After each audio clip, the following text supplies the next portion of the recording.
isang ina.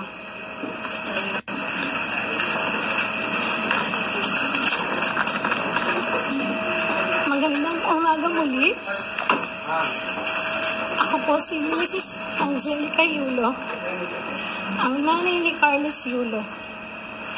Ako po ay narito para ipahayag ang aking huling pananalita hinggil sa girian sa aming pamilya at ng panig ng anak ko, kasama ang kanyang GF na si Chloe San Jose.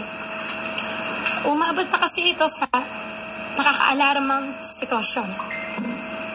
Dahil buong sambayanan, alam na at nakaabang na sa mga susunod na salita ng bawat isa kung kailan dapat ang ganitong hindi pagkakaunawaan naway nananatili lamang pribado at inaayos sa personal na paraan.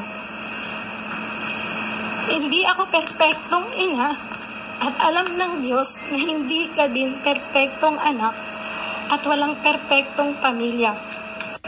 Walang ibang hangad ang isang ina kung hindi ang ikabubuti ng kanyang anak at sa bawat miyembro ng pamilya.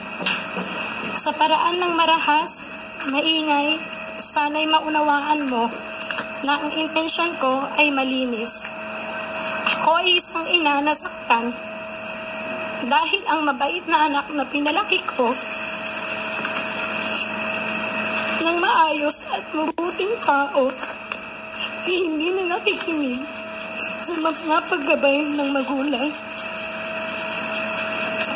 Kung mali man ang naging pagpuna ko sa nobya mo, humihingi ako ng patawad dahil nanay lang ako na nag-aalala.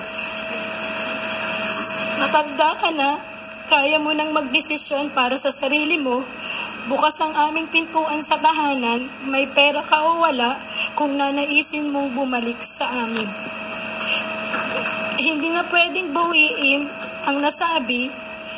Ang amin lang, handa na ako at ang papa mo mag-usap tayo ng bukas ang loob na may pangunawa anumang oras na handa ka pag-uwi mo upang maayos ito.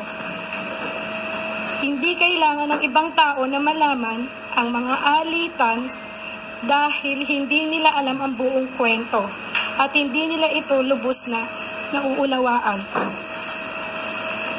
Gayunpaman, humihingi ako ng patawad sa iyo at sa sambayanan sa mga nasabi ko sa interview. Pagod at puyat ako sa kapapanood sa iyo ng mga panahon na yon. Di makatulog sa tuwa kahit tapos na ang iyong laban.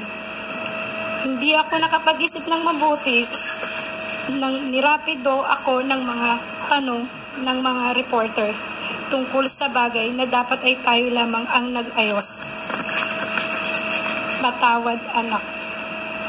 Iintindihan ko na maaaring tignan ng iba na kaya lamang ako nagsasalita ngayon ay dahil sa iyong tagumpay at kasaganaan. Ako ay nagsasalita para ilagay na sa katahimikan ng issue. Bukas ang pintuan para pag-usapan ng personal na walang galit. Hindi man humantong sa pagkabuo ng pamilya naway maipanatili natin ang respeto sa isa't isa at sa dignidad ng pamilya. Kung hindi man tayo magkaayos, sana sa pagdating ng panahon, maunawaan ang aking panig, intensyon at hindi ang ingay. Ang pamilya, iisa lang yan at laging andyan lang para sa isa't isa sa kabila ng anumang pagsubok o alitan.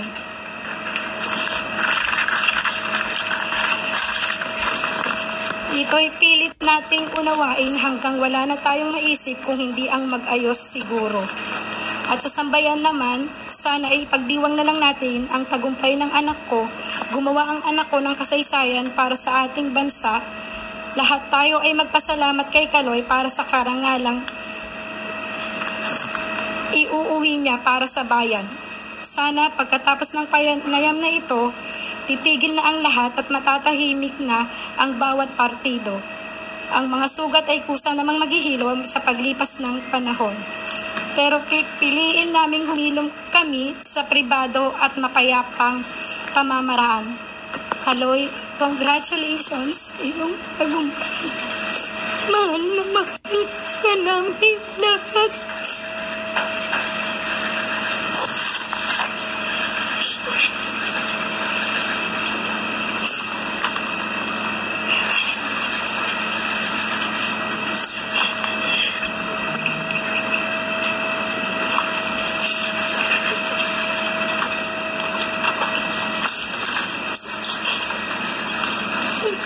Sorry.